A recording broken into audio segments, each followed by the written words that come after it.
ಪ್ರಶ್ನಿಸಿದಂತ ಕೈ ಪಕ್ಷದ ವತಿಯಿಂದ ಪ್ರತಿಭಟನೆ ಹಮ್ಮಿಕೊಂಡಿದ್ದು ಈ ಹಿನ್ನೆಲೆಯಲ್ಲಿ ಇಂದು ಮೈಸೂರಿನ ಚರ್ಚ್ ಸರ್ಕಲ್ ಬಳಿ ಪ್ರತಿಭಟನೆ ಹಮ್ಮಿಕೊಂಡಿದ್ದೇವೆ. ಈ ಪ್ರತಿಭಟನೆಯನ್ನು ಉದ್ದೇಶಿಸಿ ರಾಜ್ಯಾಧ್ಯಕ್ಷರಾದ ಸನ್ಮಾನ್ಯ ಅಧ್ಯಕ್ಷರಾದ ಅಬ್ದುಲ್ ಮಂಜೂರ್ ಅವರು ಮಾತನಾಡಲಿದ್ದಾರೆ.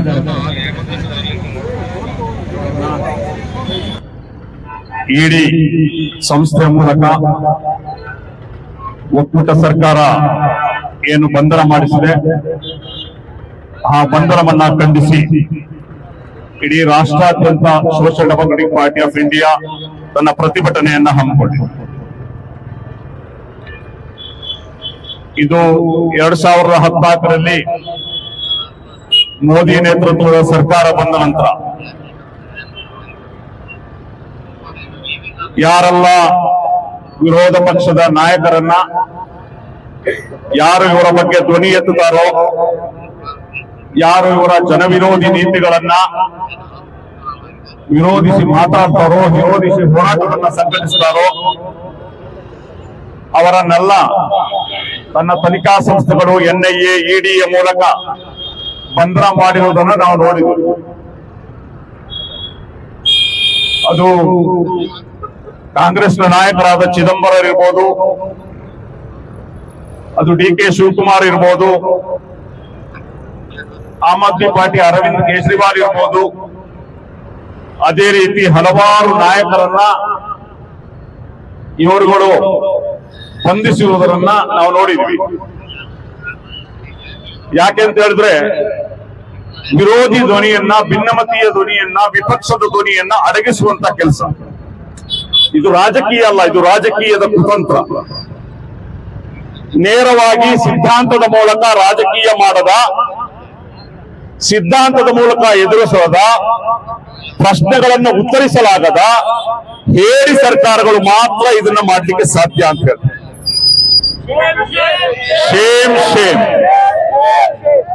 ಅಂದ್ರೆ ಏನು, ನಾವು ಪ್ರಶ್ನೆಗಳನ್ನ ಕೇಳ್ತೀವಿ, ಜನವಿರೋಧಿ ನೀತಿಯ ನಾವು ಶಬ್ದ ಎತ್ತೀವಿ, ಅದರ ವಿರುದ್ಧ ಮಾತಾಡಿದ್ರೆ ಬಂಧನ EDಯನ್ನ NIAಯನ್ನ ಬಳಸಿಕೊಂಡು ಅರೆಸ್ಟ್ ಮಾಡಿರೋ. ನಾನು ಇಲ್ಲಿ ಪ್ರಶ್ನೆ ಕೇಳ್ತೇನೆ ಕೇಂದ್ರ ಸರ್ಕಾರಕ್ಕೆ, ಏನು ಮನಿ ಲಾಂಡ್ರಿಂಗ್ ಕೇಸಲ್ಲಿ ನೀವು ಅರೆಸ್ಟ್ ಮಾಡೋದಾದ್ರೆ ಕೇವಲ ವಿರೋಧ ಪಕ್ಷಗಳು ಮಾತ್ರ ಇದರಲ್ಲಿ ಇದ್ದಾರ? ಬಿಜೆಪಿ ನಾಯಕರು ಯಾರು ಒಬ್ಬರು ಇಲ್ವಾ? ನಿಮ್ಮದೇ ಕರ್ನಾಟಕ ರಾಜ್ಯದಲ್ಲಿ ಬಿಜೆಪಿಯ ಸರ್ಕಾರದ ಒಬ್ಬ ನಾಯಕ ಹೇಳ್ತಾನೆ, 1,000 ಕೋಟಿ ಕೊಟ್ರೆ ಇಲ್ಲಿ ಸರ್ಕಾರ ಬರ್ತದೆ ಅಂತ ಹೇಳಿ ಬಹಿರಂಗವಾಗಿ ಮಾತಾಡ್ತಾರೆ. ವಿಧಾನಸೌಧದಲ್ಲಿ ಇದರ ಬಗ್ಗೆ ಚರ್ಚೆ ಆಗ್ತದೆ. ತಲಾ ಶಾಸಕರಿಗೆ 50 ಕೋಟಿ ಕೊಟ್ಟು ಕರ್ಕೊಂಡ್ ಬಂದಿದ್ವಿ ಅಂತ ಮಾತಾಡ್ತಾರೆ. ಇದೆಲ್ಲವಾದ್ರೂ ಕೂಡ ಯಾರೇ ED ರೈಡ್ ಮಾಡೋದಿಲ್ಲ. असेंबली में एक MLA को 50 करोड़ लिए बोलकर डिस्कशन आता है. 1000 करोड़ कौन देती है? उन्हें इधर चीफ मिनिस्टर कर्नाटका बनता है तो बीजेपी का लीडर बात करता है. बीजेपी का लीडर के खिलाफ कोई ED नहीं है. करोड़ों का घपला करे, पूरा अपोजिशन लीडर को ये लोग करते हैं. MK फैजी साहब को क्यों अरेस्ट करे? MK फैजी साहब को इसलिए अरेस्ट करे जो वक्फ बिल का खिलाफ पूरा मुल्क में SDPA थोड़ा एहतजाज शुरू करे, उस एहतजाज को दबाने का कोशिश किए, क्योंकि ये पुराना केस है.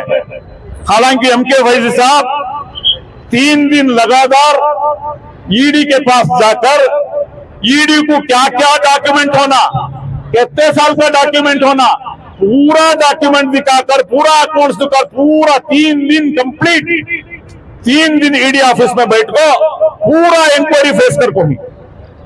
उसके बाद ही अगर ये टाइम में हो रहा बोले तो एक ही सिया तो वक्फ बिल का खिलाफ जो हम लोग मुहिम, जो एहतजाज पूरा मुल्क में ऑर्गेनाइज कर रहे हैं, इसके दबाने के लिए कोशिश कर रहे हैं. ये इनका ख्वाब है. हम लोग को दबा नहीं सकते, ये लोग हम लोग को दबा नहीं सकते. ನಮ್ಮನ್ನ ವಕ್ಫ್ ಬಿಲ್ನ ವಿರುದ್ಧ ಹೋರಾಟವನ್ನು ಸಂಘಟಿಸಿರುವ ಕಾರಣಕ್ಕೆ ನೀವು MK ಫೈಜಿಯನ್ನು ಬಂಧಿಸುವುದಾದ್ರೆ ನಿಮ್ಗೆ ನೆನಪಿರ್ಲಿ, ಇದು ನಿಮ್ಮ ಕನಸು. ಎಸ್ಡಿಪಿಐಯ ಕೊನೆಯ ವ್ಯಕ್ತಿ ಇರುವವರು ಕೂಡ ನಾವು ಹೋರಾಟವನ್ನು ಮಾಡ್ತೇವೆ.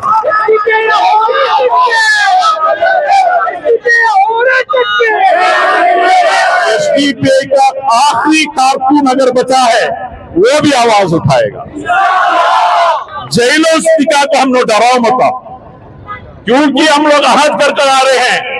जेल जाना, शहीद होना, घरान छोड़ना, ये सब हम लोग ये पूरा पड़को मदरसे में पूरा पड़को चाको सो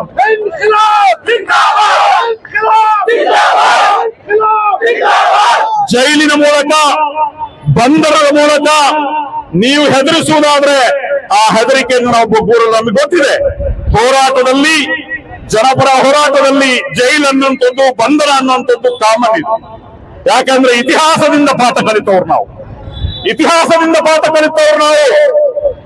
ಈ ದೇಶಕ್ಕೆ ಬ್ರಿಟಿಷರಿಂದ ಸ್ವಾತಂತ್ರ್ಯ ಸಿಕ್ಕಲಿಕ್ಕೆ 190 ವರ್ಷಗಳ ಸುದೀರ್ಘ ಹೋರಾಟ ನಡೆದಿದೆ ಅನ್ನೋದನ್ನ ಇತಿಹಾಸದಿಂದ ಪಾಠ ಕಲಿತವರು ನಾವು. ನೀವು ಬಂಧನದಿಂದ ನಮ್ಮನ್ನು ಹೆದರಿಸಲಾರ್ರಿ, ಬಂಧನದಿಂದ ನೀವು ಹೆದರಿಸಲಾರ್ರಿ. ನೀವು ಅನ್ಯಾಯವಾಗಿ ಏನು ಬಂಧಿಸಿದ್ರಿ MK ಫೈಸಿ ಅವರನ್ನ. ನಿಮ್ಮ ಇದೇ ಬಿಜೆಪಿ ನಾಯಕ ಮೊದಲು ಕಾಂಗ್ರೆಸ್ ಅಲ್ಲಿದ್ದಾಗ ಅಸ್ಸಾಂನ ಹಿಮಂತ್ ಬಿಸ್ವಾ ಶರ್ಮಾ, ಬಿಜೆಪಿಯ ಅಸ್ಸಾಂನ ಮುಖ್ಯಮಂತ್ರಿ, ಏನು ಶಾರದಾ ಚಿಟ್ ಫಂಡ್ ಹಗರಣದಲ್ಲಿ ಇಡಿ ಕೇಸ್ ಆಗಿತ್ತು, ಅವರು ಈಗ ಬಿಜೆಪಿಗೆ ಬಂದಾಗ ಅವರ ಕೇಸ್ ಹೋಯ್ತಾ? ಎಷ್ಟೆಲ್ಲ ನಾಯಕರು ಬಿಜೆಪಿಯ ನಾಯಕರು, बीजेपी का लीडर से पहले कांग्रेस का लीडर से ईडी आने के बाद जब बीजेपी को जम जाते उसका केस ही खलास कर रहा. बीजेपी कैसा बोला तो वॉशिंग मशीन का जैसा. कांग्रेस का लीडर दूसरे कोई सा भी लीडर ईडी राइड होकर तो ईडी का केस रहता है. बीजेपी को जमने के बाद पूरा वाश क्लीन हो. ಈ ರೀತಿಯಾದಂತಹ ನಿಮ್ಮ ಅನ್ಯಾಯ, ಈ ರೀತಿಯಾದಂತಹ ನಿಮ್ಮ ಅನ್ಯಾಯ, ನಿಮ್ಮ ದೌರ್ಜನ್ಯ ಇದನ್ನ ನಾವು ನೋಡ್ತಾ ಬಂದಿದ್ದೇವೆ. ಇತಿಹಾಸದಿಂದ ನಾವು ಪಾಠ ಕಲಿತವರು. ಶಹೀದೆ ಮಿಲ್ಲತ್ ಟಿಪ್ಪು ಸುಲ್ತಾನ್ ರಹಮತುಲ್ಲಾಹಿ ಅಲೈಹಿ ಅವರು ಹೇಳಿದ್ರು, 100 ದಿನ ನೀನು ಇಲಿಯಾಗಿ ಬಾಳುವುದಕ್ಕಿಂತ 1 ದಿನ ಹುಲಿಯಾಗಿ ಬಾಳು ಅಂತ ಹೇಳಿ. ಅವರು ಅನ್ಯಾಯವನ್ನ ಯಾವತ್ತೂ ಸಹಿಸಲಿಲ್ಲ, ಬ್ರಿಟಿಷರ ಮುಂದೆ ತಲೆ ಓರಲಿಲ್ಲ. 2 ಮಕ್ಕಳನ್ನ ಒತ್ತೆ ಇಡಲು ಹೋದಂತಹ ಸಂದರ್ಭದಲ್ಲಿ ಫ್ರೆಂಚ್ನ ಅವರ ಅಡ್ವೈಸರ್ಸ್ ಹೇಳಿದ್ರು, ಮಂತ್ರಿಗಳು ಹೇಳಿದ್ರು, ನೀವು ಅಡೆ ಇಡಬೇಡಿ, ನೀವು ಬ್ರಿಟಿಷರಿಗೆ ಶರಣಾಗಿ ಕಾಂಪ್ರಮೈಸ್ ಮಾಡ್ಕೊಳ್ಳಿ ಅಂತ. ಬ್ರಿಟಿಷರಿಗೆ ಶರಣಾಗದೆ ತನ್ನ 2 ಮಕ್ಕಳನ್ನ ಒತ್ತೆ ಇಟ್ಟ ಟಿಪ್ಪು ಸುಲ್ತಾನರ ವಂಶಸ್ಥರು ನಾವು. ಹಾಗಾಗಿ ಈ ದೊಡ್ಡ ಬೆದರಿಕೆಗಳಿಗೆ ನಾವು ಅಂಜುವ ಸಂಭವವೇ ಇಲ್ಲ.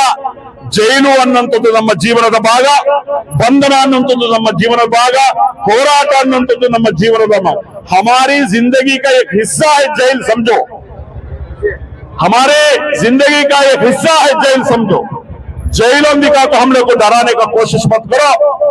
ನಾನು ಕೇಳಕ್ಕೆ ಇಚ್ಛೆ ಪಡ್ತೀನಿ ಇಡಿ ಅವರಿಗೆ, ಎನ್ಐ ಅವರಿಗೆ, ಎಷ್ಟು ಕೇಸ್ಗಳನ್ನ ನೀವು ಪ್ರೂವ್ ಮಾಡಿದ್ರಿ ಎನ್ಐಯಲ್ಲಿ, ಇಡಿಯಲ್ಲಿ? ಇಡಿಯ ಕೇಸು ಹಾಕಿ ಎಷ್ಟು ಜನರ ಕೇಸನ್ನ ನೀವು ಪ್ರೂವ್ ಮಾಡ್ಲಿಕ್ಕೆ ಸಾಧ್ಯ ಆಗಿದೆ? ಎಲ್ಲರೂ ಕೂಡ ಸುಪ್ರೀಂ ಕೋರ್ಟ್ ಇಂದ, ಹೈಕೋರ್ಟ್ ಗಳಿಂದ ಬಿಡುಗಡೆ ಆಗ್ತಾ ಇದ್ದಾರೆ. ಯಾವುದೇ ಪುರಾವೆ ಸಿಗ್ತಾ ಇಲ್ಲ. ಯಾವುದೋ ಹಳೆಗಿಲೆ ಕೇಸನ್ನ ಹಾಕಿ ಈ ರೀತಿ ನಮ್ಮ ಬಾಯಿ ಮುಚ್ಚೋದಕ್ಕೆ ನೋಡಬೇಡಿ. ತಕ್ಷಣ MK ಫೈಸಿ ಅವರನ್ನ ರಿಲೀಸ್ ಮಾಡಬೇಕು. ಅವರನ್ನ ನೀವು ರಿಲೀಸ್ ಮಾಡೋದ್ರ ಮೂಲಕ ನ್ಯಾಯವನ್ನು ಎತ್ತಿ ಇಡಬೇಕು ಅಂತ ಹೇಳಿ ಕೇಂದ್ರದ ಒಕ್ಕೂಟ ಸರ್ಕಾರಕ್ಕೆ ಆಗ್ರಹಿಸ್ತಾ ನನ್ನ ಮಾತನ್ನು ಮುಗಿಸ್ತೇನೆ. ಜೈ ಕರ್ನಾಟಕ, ಜೈ ಇಂಡಿಯಾ, ಜೈ ಎಸ್ಡಿಪಿ.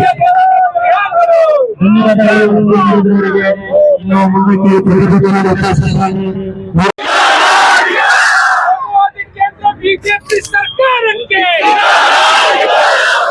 ಟಿಪ್ಪು ವೀರನ ಪುತ್ರರು ನಾವು, ಅಂಬೇಡ್ಕರ್ನ ಶಿಷ್ಯರು ನಾವು,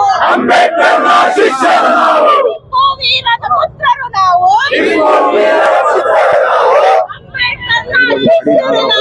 ಅಂಬೇಡ್ಕರ್ನ ಶಿಷ್ಯರು ನಾವು.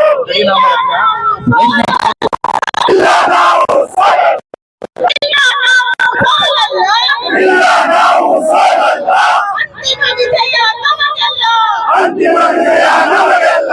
ಇಲ್ಲ ನಾವು ಸೋಲಲ್ಲ, ಇಲ್ಲ ನಾವು ಸೋಲಲ್ಲ. ಅಂತಿಮ ವಿಜಯ ನಮಗೆಲ್ಲ, ಅಂತಿಮ ವಿಜಯ ನಮಗೆಲ್ಲ. ಜಿಂದಾಬಾದ್, ಜಿಂದಾಬಾದ್, ಜಿಂದಾಬಾದ್, ಜಿಂದಾಬಾದ್. MK ಫೈಸಿ ಜಿಂದಾಬಾದ್, MK ಫೈಸಿ ಜಿಂದಾಬಾದ್.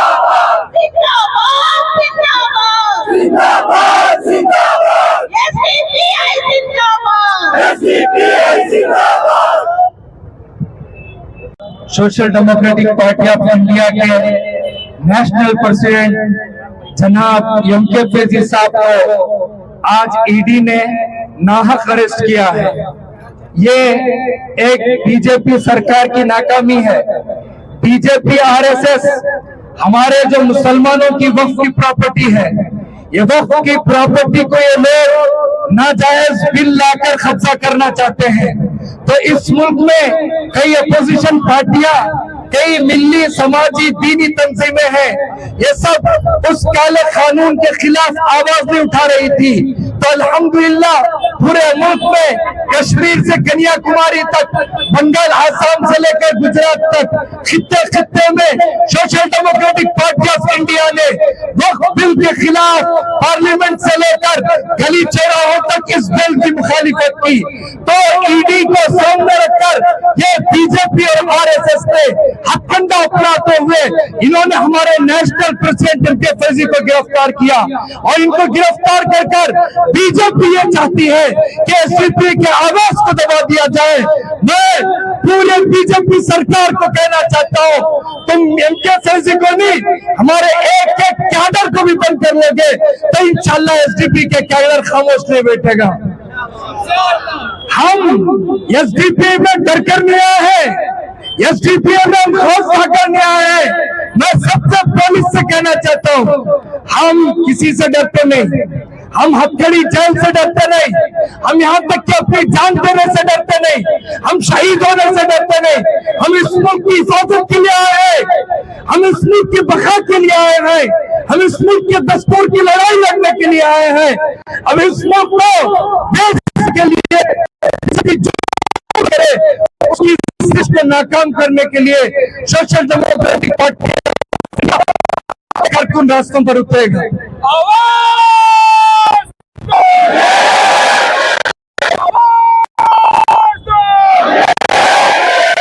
मैं पुलिस एजेंसी से कहना चाहता हूँ, ये कितने मिनट में जमाए मालूम? 5 मिनट में मैसेज देकर इतने लोग आए हैं। ये हमारे कैडर है, कैडर, ये कमिटमेंट कैडर है। ये बीजेपी आरएसएस के चड्डीधारी बुज़दिल भगोड़े नहीं है, ये एसडीपी के लोग हैं। हम यही कहते हैं, ये मुल्क बचाना है तो हमारा साथ दो, तुम्हारी भी हिफाजत करेंगे, इस मुल्क की भी हिफाजत करेंगे। इस मुल्क को बचाने के लिए वहां है। हम कोई तुमसे लड़ना नहीं चाहते, हम तुम्हारे खिलाफ चलना नहीं चाहते, हम तुम्हारे खिलाफ आगे बढ़ना नहीं चाहते। हमने चाहते इस मुल्क का, ये मुल्क गुजर गया तो तुम्हारा स्टार भी है बीजेपी वाले छीन लेंगे, ये पुलिस की वर्दी भी तुम्हारी उतार लेंगे बीजेपी वाले, ये बीजेपी वाले मुल्क को रखने नहीं देंगे। पुलिस को हटाकर एक चड्डीधारी आरएसएस को इस मुल्क को दे देंगे। हम तुम्हारी भी, सबकी भी हिफाजत के लिए एसडीपी ये लड़ाई लड़ रही है। इसलिए मैं कहना चाहता हूँ, हमारा साथ दो, हम सबके लिए आए हैं, हम हमारे मुल्क को बचाने के लिए आए हैं, ये देश की हिफाजत के लिए आए हैं। ये आज बीजेपी का मसला दीवानी बिल्ली खंबा नोचे, क्या है बीजेपी का मसला? दीवानी बिल्ली खंबा नोचे। अब बीजेपी बिल लाई, वक्त कमिटमेंट बिल। अब कांग्रेस को उन्होंने डराया, सबको डराया, जेसीपी को खरीद लिया, जेपीसी के लोग जाके गोद में बढ़ गए, सब बढ़ गए, कोई भी नहीं बोल रहा है। अब देखा पूरे मुल्क में, केरला में, मंगलूर में, उडुपी में, हुबली में इतने बड़े बड़े प्रोटेस्ट ये एसडीपी वाले कर रहे हैं। अब इन्होंने सोचा, अब दीवानी बिल्ली जब कुछ हमला नहीं कर सकती, दीवानी बिल्ली जाके खंबे को रोकती है। अब बीजेपी की दीवानी बिल्ली कौन है? बोलो, जोर से बोलो, बीजेपी की दीवानी बिल्ली कौन? हाँ, अब दीवानी बिल्ली ईडी खंबे को बेचने के लिए किसे पकड़ी जाके? किसको पकड़ी है मालूम? बिल्ली को मालूम होना चाहिए वो खंबा उस टीपू सुल्तान इतना पहले की खबर नहीं रहोगे। हम इसलिए मैं पूरी कहना चाहता हूँ, मैं पूरी खबर जो इधर उधर खड़के देख रहे हैं, ये तुम्हारी लड़ाई लड़ने के लिए हम लोग यहाँ पर है। हम भी रोजे से हैं, हम भी शहरी खड़े सुबह से भूखे हैं। हम पूरी कौम की लड़ाई, तुम्हारा मुस्तकबिल की लड़ाई, जो तुम्हारे बस की इमलाक पर बीजेपी नाजायज कब्जा करके बैठी है, इस नाजायज कब्जे को छुड़ाने के लिए ये नौजवान हथकड़ियां, बेड़ियां, जेल, नाक के FIR सब अपने ऊपर लेकर तुम्हारे मुस्तकबिल के लिए लड़ रहे हैं। मैं पूरी कौम से कहना चाहता हूँ, दूर से खड़े होकर तमाशा मत देखो, आओ हमारे साथ आवाज उठाओ, हमारे साथ मिल के चलो। हम जो आवाज लगाते हैं, हम इस कौम के मुहाफिज, इस मुल्क के मुहाफिज, इस दस्तूर के मुहाफिज, इस औकात के मुहाफिज है। इसलिए आप सबको हमारा साथ देना चाहिए।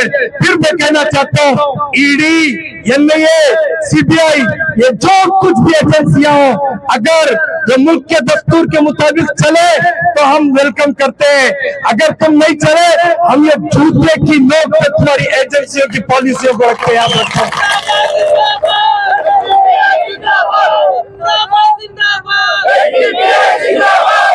ये RSS के बनाए हुए मनुस्मृति के मुताबिक चलने वाला देश नहीं है। ये देश बाबा साहब भीमराव अंबेडकर के बनाए हुए कानून, उनके दस्तूर, कॉन्स्टिट्यूशन के हिसाब से चलने वाला देश है। इसको छोड़कर तुमने RSS, बीजेपी के दबाव पर कोई भी एजेंसी अगर मुल्क को चलाना चाहे, वो एजेंसी के मुंह पर हम जोर से थूकते हैं और ऐसी जो एजेंसियों को हम जूते की नोक पर रखते हैं। मैं सबको कहना चाहता हूँ, मुर्दाबाद ED, मुर्दाबाद। अगर वो देश के मुताबिक नहीं चल सकती, दस्तूर के हिसाब से नहीं चल सकती, अमित शाह और मोदी की कठपुतली बनती है, तो हम सबको ऐसी ED की जरूरत नहीं, ऐसी NIA की जरूरत नहीं, ऐसे CBI की जरूरत नहीं। इन सबको सबसे पहले SDP के एक एक कारकुन को ED, NIA को जेलों में भेजना चाहिए, तभी यह मुल्क सुधरेगा। इतना कहकर मैं अपनी बात खत्म करता हूँ। जय SDPI, जिंदाबाद जिंदाबाद, MK फैजी जिंदाबाद, जिंदाबाद जिंदाबाद, MK फैजी जिंदाबाद,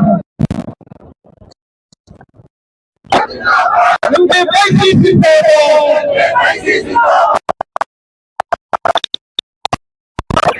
SDPI जिंदाबाद। और बिल के खिलाफ हमने आवाज लगाई, मोदी को ये रास्ता आई। और बिल के खिलाफ हमने आवाज लगाई, मोदी को ये रास्ता आई। फैजी साहब को अरेस्ट करके मोदी ने अपनी पुस्तली दिखाई। फैजी साहब को अरेस्ट करके मोदी ने अपनी पुस्तली दिखाई। वो बिल के खिलाफ बोलेंगे, के बात भी बोलेंगे, उसकी लड़ाई आगे बढ़ेगी, उसकी लड़ाई आगे बढ़ेगी, उसकी लड़ाई आगे बढ़ेगी, उसकी लड़ाई आगे बढ़ेगी। उस बिल के खिलाफ हमने आवाज लगाई, मोदी को ये रास्ता आई। फैजी साहब को अरेस्ट करके मोदी ने अपनी पुस्तली दिखाई। उस बिल के खिलाफ बोलेंगे, गिरफ्तारी के बात भी बोलेंगे। रिहा करो, फैजी साहब को रिहा करो, रिहा करो, फैजी साहब को रिहा करो। शर्म करो, ED वालों शर्म करो, शर्म करो, मोदी सरकार शर्म करो। जब तक सूरज चांद रहेगा, MK फैजी का नाम रहेगा। जुल्मी जब भी जुल्म करेगा, सत्ता के हथियारों से छप्पा गूंज उठेगा, इंकलाब के नारों से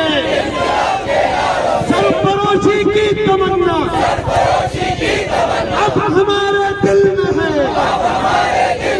देखना है जोर कितना, बाजुए का दिल में है, इनकलाब जिंदाबाद, एसडीपीआई जिंदाबाद। के बाद social democratic party of India के लीडर जनाब अब्दुल लतीफ साहब को मैं दावत देता हूं कि अपना तासुरात पेश करें। ಪ್ರಜ್ಞಾವಂತ ನಾಗರಿಕ ಬಂಧುಗಳೇ, ಸೋಷಿಯಲ್ ಡೆಮೊಕ್ರೆಟಿಕ್ ಪಾರ್ಟಿ ಆಫ್ ಇಂಡಿಯಾದ ರಾಷ್ಟ್ರೀಯ ಅಧ್ಯಕ್ಷರಾದಂತಹ MK ಫೈಜಿ ಅವರ ಬಂಧನವನ್ನ ಪ್ರಪ್ರಥಮವಾಗಿ ಖಂಡಿಸುತ್ತಾ ನಾವಿಲ್ಲಿ ಆಲೋಚನೆ ಮಾಡಬೇಕಾದ ಕೆಲವೊಂದು ವಿಚಾರಗಳಿವೆ. ಬಿಜೆಪಿ ಸರ್ಕಾರದ ಅವರ ಕರಾಳ ಕಾನೂನುಗಳನ್ನ ಯಾವಾಗ ಜನರು ವಿರೋಧಿಸುತ್ತಾರೆಯೋ ಆ ಸಂದರ್ಭದಲ್ಲಿ ಸ್ವತಂತ್ರ ಏಜೆನ್ಸಿಗಳಾದಂತಹ ಇಡಿಗಳನ್ನ, ಸಿಬಿಐಯನ್ನ, NIA ತಂಡವನ್ನ ದುರುಪಯೋಗಪಡಿಸಿಕೊಳ್ಳುವಂತಹ ಉದಾಹರಣೆಗಳು ನಮ್ಮ ಮುಂದೆ ತುಂಬಾ ಇದೆ. ಅದೇ ರೀತಿ ಇವತ್ತು ಮುಸ್ಲಿಂ ಸಮುದಾಯ ಈ ವಕ್ಫ್ ಬಿಲ್ ಅನ್ನುವಂಥದ್ದು ಕೇವಲ ಒಂದು ಮುಸಲ್ಮಾನರಿಗೆ ಬೇಕಾಗಿರುವಂತಹ ಒಂದು ಕಾನೂನಲ್ಲ, ಈ ಸಮಸ್ತ ಭಾರತೀಯ ಜನರಿಗೆ ಬೇಕಾದಂತಹ ಒಂದು ಕಾನೂನಾಗಿರುತ್ತದೆ. ಈ ತೀರ್ಪನ್ನ ಈ ದೇಶದ ಜನತೆ, ಕೇವಲ social democratic party of India ಅಲ್ಲ, ಮುಸಲ್ಮಾನರು ಮಾತ್ರ ಅಲ್ಲ, ಈ ದೇಶದ ಹೋರಾಟಗಾರರು, ಸರ್ವ ಹೋರಾಟಗಾರರು ಬೆಂಬಲಿಸುವಂತಹ ಒಂದು ಹೋರಾಟ ಆಗಿರುತ್ತದೆ ವಕ್ಫ್ ಬಿಲ್ನ ಹೋರಾಟ. ಆ ಹೋರಾಟವನ್ನ ಹತ್ತಿಕ್ಕಲಿಕ್ಕೆ ಸೋಷಿಯಲ್ ಡೆಮೋಕ್ರೆಟಿಕ್ ಪಾರ್ಟಿ ಆಫ್ ಇಂಡಿಯಾದ ರಾಷ್ಟ್ರೀಯ ಅಧ್ಯಕ್ಷರನ್ನ ಬಂಧಿಸಿ ಜನರ ಚಿತ್ತವನ್ನ ಇನ್ನೊಂದು ಕಡೆ ಕೊಂಡು ಹೋಗುವಂತೆ ಹುನ್ನಾರದ ಭಾಗವಾಗಿದೆ. ಇದಕ್ಕೆ ಸ್ಪಷ್ಟವಾದ ಉದಾಹರಣೆಯನ್ನ ಹೇಳಬಹುದು. ಈ ದೇಶದ ಹಳೆಯ ಕಾನೂನಾದಂತಹ IPC ಸೆಕ್ಷನ್ ಅನ್ನು ಬದಲಾವಣೆ ಮಾಡುವಾಗ ಪಾರ್ಲಿಮೆಂಟಿನಲ್ಲಿ ಇದೇ ಕ್ಷೇತ್ರದ ಮಾಜಿ ಸಂಸದ, ಅವರ ಹೆಸರೇನು, ಪ್ರತಾಪ ಸಿಂಹ ಅನ್ನುವಂತ ಒಬ್ಬ ವ್ಯಕ್ತಿ ಅಲ್ಲಿ ಸ್ಮೋಕ್ ಬಾಂಬ್, ಒಂದು ಬಾಂಬ್ ದಾಳಿಯಾಗಿದೆ.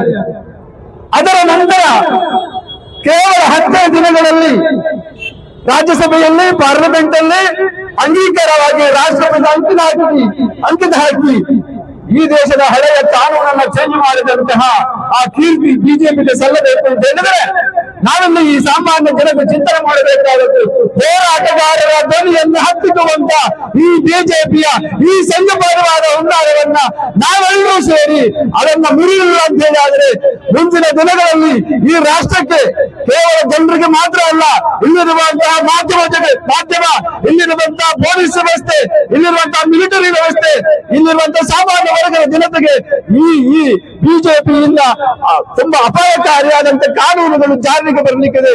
ಅದೆಲ್ಲವನ್ನ ತಡಬೇಕು ಅಂತ ಹೇಳಿದ್ರೆ ನಾವೆಲ್ಲರೂ ಒಗ್ಗಟ್ಟಾಗಿ ಈ ರೀತಿಯ ಹುನ್ನಾರವನ್ನ ರಾಜಕೀಯ ಷಡ್ಯಂತ್ರ ಭಾಗವಾಗಿ ಇಲ್ಲಿ ಹೋರಾಟಗಾರ ಧ್ವನಿಯನ್ನು ಹತ್ತಿಕ್ಕುವಂತ ಈ ವ್ಯವಸ್ಥೆಯ ಬೇಕಾಗಿ ನಾವೆಲ್ಲರೂ ಒಂದುಗೂಡಬೇಕಾಗಿ ಅನ್ನುವಂತ ಒಂದು ಸಂದೇಶವನ್ನ ನಿಮ್ಮ ಮುಂದೆ ಹೇಳ್ತಾ ನನ್ನ ಮಾತುಗಳನ್ನು ಮುಗಿಸುತ್ತೇನೆ. ಅವಕಾಶಕ್ಕೆ ಧನ್ಯವಾದ. हिंदुस्तान के सारे शहरियों जो यहाँ पर मुखातिब है, MK फैजी साहब social democratic party of India के लीडर नहीं है, सिर्फ social democratic party of India के लीडर नहीं है, इस हिंदुस्तान के हर मजलूम, लाचार, बेबस शख्स के लीडर है, हर कौम के लीडर है, हर तबके के लीडर है, चाहे वो आदिवासी हो, क्रिश्चियन हो, दलित हो, हिंदू हो, मुसलमान हो, हर पासमानदार तबके की आवाज बनकर MK फैजी साहब जो है हिंदुस्तान में अपनी जद्दोजहद कर रहे थे। इनकी एक तमन्ना थी कि भूख से आजादी, खौफ से आजादी हिंदुस्तान में लाए। जो फैसिस्ट ताकतें, जो RSS बीजेपी हिंदुस्तान को हर तरीके से गुलामी की शिकंजे में फंसा रहा है, गुलाम बना रहा है, हर लोग को दबा रहा है, चाहे वो अपोजिशन पार्टी हो, चाहे वो आम आवाम हो, हर शख्स को दबा रहा है। लेकिन आप क्या है कि आप समझ नहीं रहे हैं कि आपके साथ भी ये नाइंसाफी हो रही है। सिर्फ सियासी लीडर MK फैजी साहब हो, मजीद साहब हो, कोई भी लीडर हो, सिर्फ इनके ऊपर ज्यादती नहीं हो रही है, ये ज्यादती हिंदुस्तान के शहरियों पर हो रही है, हिंदुस्तान पर हो रही है। धीरे धीरे हिंदुस्तान को खोखला किया जा रहा है, दीमक की तरह हिंदुस्तान को चाटा जा रहा है। इनके जो कैपिटलिस्टिक दोस्त है अदानी अंबानी के तरफ हिंदुस्तान की दौलत को रवाना किया जा रहा है, वक्फ को छीना जा रहा है, मुस्लिम पर्सनल लॉ को छीना जा रहा है, हिजाब को छीना जा रहा है, जो ये इंसानी गिज़ा इंसानी गिज़ा को छीना जा रहा है। धर्म के नाम पर लोगों को लड़ाया जा रहा है, धर्म के नाम पर, मजहब के नाम पर लोगों को लड़ाया जा रहा है। आज एक हमारी हक की आवाज हमें उठाने नहीं दी जा रही। आप देखें आजम मस्जिद के सामने हम हमारे हक की आवाज उठाना चाह रहे थे। हम हिंदुस्तान को एक लीडर, एक फिक्रमंद लीडर के बाद हिंदुस्तान के फिक्रमंद के लीडर की गिरफ्तारी के खिलाफ आवाज उठाना चाह रहा है। हमें वहां पर आवाज उठाने नहीं दी गई। हमें कहा गया कि टाउन हॉल में कोई मैदान में जाकर आवाज उठाओ, तुम्हारे ऑफिस में प्रेस मीट कर लो। क्या ये हिंदुस्तान का दस्तूर कहता है? क्या हमारा हक नहीं कि हम कहीं भी आवाज उठाए? क्या हम यहाँ पर आकर कोई गलत काम कर रहे हैं? क्या हम कानून को अपने हाथ में ले रहे हैं? बताइए भाई दोस्तों, हम सिर्फ एक हिंदुस्तान के लीडर को गिरफ्तार करने के लिए अपनी आवाज बुलंद कर रहे थे, लेकिन हमें धक्के मारकर यहाँ पर लाया गया। ये नाकाबिले बर्दाश्त है। इसके खिलाफ भी हम कई मजम्मत करते हैं और इसके खिलाफ भी हम आवाज उठाते हैं। आइंदा आने वाला दिनों में हम इस ताकतों पे दबाव में नहीं आना करके हम पुलिस डिपार्टमेंट से गुजारिश करते हैं। ये हमारा दस्तूरी हक है, हम जहाँ चाहे प्रोटेस्ट कर सकते हैं। हाँ, कानून के दायरे में हम प्रोटेस्ट करेंगे इंशाल्लाह। और फिर एक बार हम इनके फैजी साहब तो हिंदुस्तान के लीडर है, SDPA के लीडर है, सारे पासमानदा खान के लीडर है, इनकी गिरफ्तारी की कड़ी मजम्मत करते हुए और ये खुसूसी साजिश है कि वक्फ बिल के खिलाफ हिंदुस्तान में SDPA जद्दोजहद करी है। ये खुसूसी साजिश है कि SDPA की आवाज दबाया जाए। मैं हिंदुस्तान के शहरियों से जो यहाँ पर खड़े हैं, अपने घरों में मीडिया में सुन रहे हैं, मैं गुजारिश करता हूँ। आज इनके फैजी साहब हैं, कल मैं हूँ, परसों मजीद साहब हैं, परसों आप नहीं है कहकर हम गारंटी नहीं दे सकते। आपके घरों में घुसकर भी आपको उठाया जा सकता है, अलग अलग बहानों से आपको उठाया जा सकता है, आपको अपनी हक की आवाज बुलंद करने के लिए आपको उठाया जा सकता है। ये नाकाबिले बर्दाश्त है। इसलिए मैं कहता हूँ अभी वक्त नहीं गुजरा, आइए SDPA की इस जद्दोजहद में जो वक्फ बिल के खिलाफ, हिजाब के खिलाफ, फैसिज्म के खिलाफ, हिंदुस्तान के दस्तूर को मिटाने के खिलाफ जो आवाज उसके खिलाफ जो मुहिम हमने छेड़ी है, तो जद्दोजहद हम करें, इसमें आप सब लोग शामिल हो जाइए और हिंदुस्तान को फिर से सोने की चिड़िया बनाइए, यहाँ पर खुशहाली लाइए। ये देखकर फिर से एक बार मैं कड़ी मजम्मत करते हुए, जब तक फैजी साहब को रिहा नहीं किया जाता, सारे हिंदुस्तान भर में हम एहतजाज और कानूनी जद्दोजहद और सियासी जद्दोजहद करते रहेंगे। कहकर मैं अपनी बात खत्म करता हूँ। जय हिंद, जय SDPA, जय MK फैजी।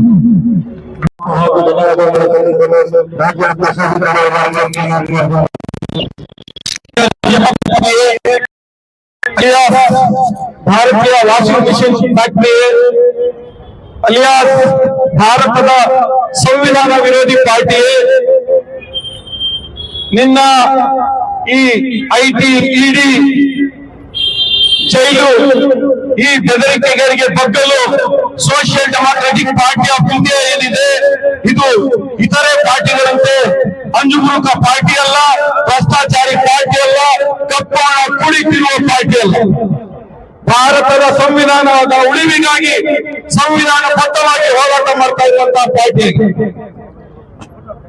ನಮ್ಮ ಭಾರತ ದೇಶದ ಅಲ್ಪಸಂಖ್ಯಾತ ಮುಸ್ಲಿಂ ಸಮುದಾಯದ ಅವರ ಏನು ಸಂವಿಧಾನಬದ್ಧ ಹಕ್ಕಿದೆ, ವಕ್ಫ್ ಆಸ್ತಿ, ಇದನ್ನ ಉಳಿಸಿಕೊಳ್ಳಲು ಹೋರಾಟ ಆರಂಭ ಮಾಡಿದ್ದಷ್ಟೇ.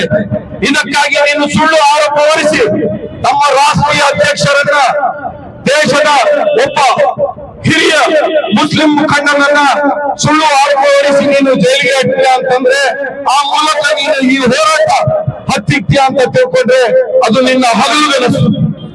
ಯಾವುದೇ ಕಾರಣಕ್ಕೂ ಈ ದೇಶದ ಒಬ್ಬೊಬ್ಬ SDPA ಕಾರ್ಯಕರ್ತ ತನ್ನ ಅಂತಿಮ ಉಸಿರಿರುವವರೆಗೂ ಈ ಸಂವಿಧಾನ ರಕ್ಷಣೆಗಾಗಿ ಮತ್ತು ವಕ್ಫ್ ಆಸ್ತಿಯ ರಕ್ಷಣೆಗಾಗಿ ಕಟಿಬದ್ಧವಾಗಿರ್ತಾನೆ, ತನ್ನ ಪ್ರಾಣವನ್ನ ಅರ್ಪಿಸಲಿಕ್ಕಾಗಿ ಸಿದ್ಧವಾಗಿರ್ತಾನೆ.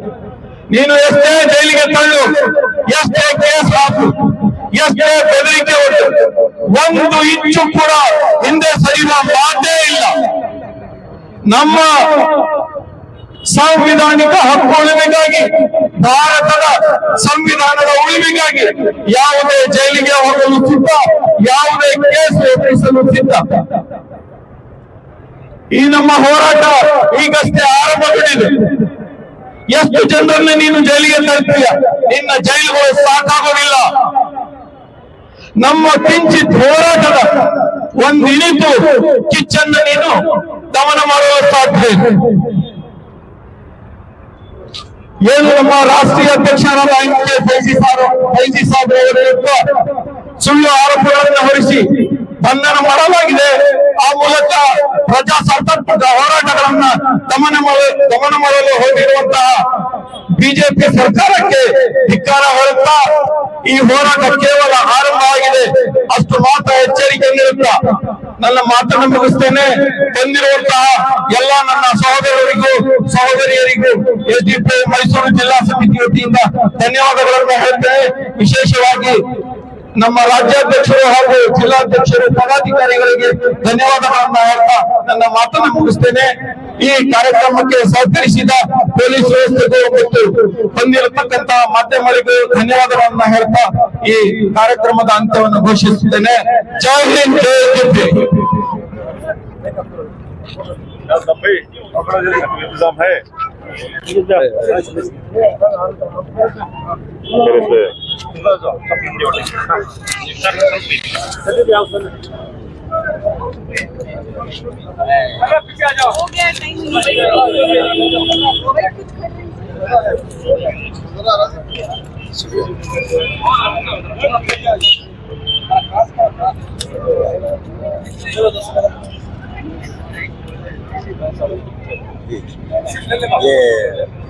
बैठ लेते हैं।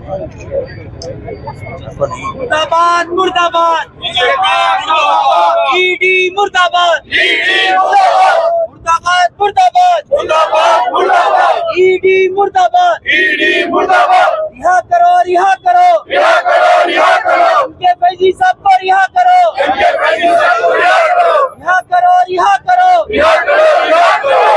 फैजी साहब को रिहा करो ईडी हुकूमत की कठपुतली बनना